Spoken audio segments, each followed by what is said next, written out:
Ako ang guro sa asignaturang Filipino. At ang gusto kong mangyari ay sama-sama kayong matuto sa aking klase.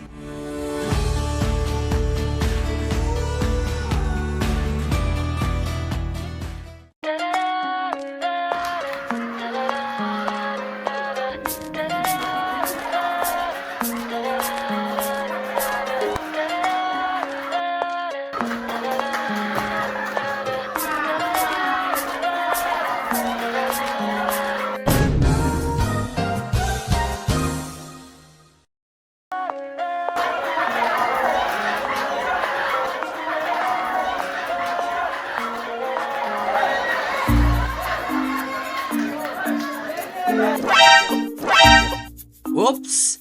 Kagaya ng sinasabi ko sa inyo, bago ako magsimula sa klase, dapat nakaayos na lahat.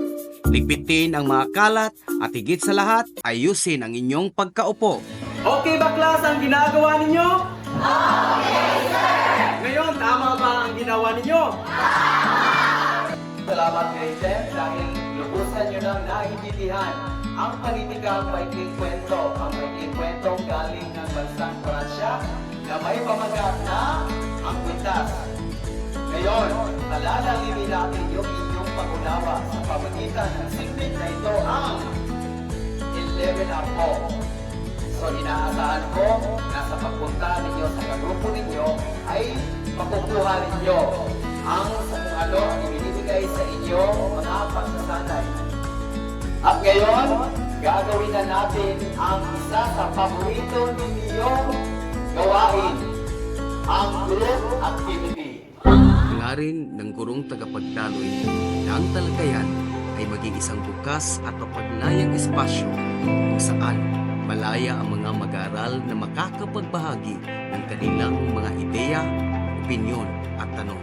Sa pamamagitan ng sama-samang pagsasaliksik at pag-usap, inaasahan na lahat ay matututo hindi lamang mula sa mga aralin, kundi pati na rin mula sa karanasan at perspektibo ng bawat isa.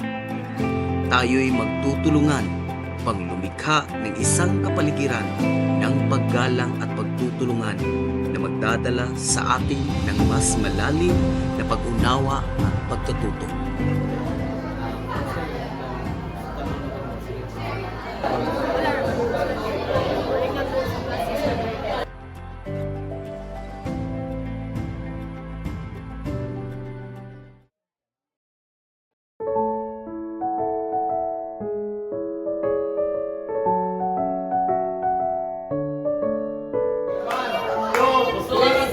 Kami ang pangkat una. Maraming salamat po. Pagmamahal ng pamilya, hindi napapalitan ng mga. Kaya ang pag-aalala ay bigit na lumatatana. Pahinga muna. Ako na mahal na isa sa lahat isang ginagawa, mama. Pahinga muna. Ako na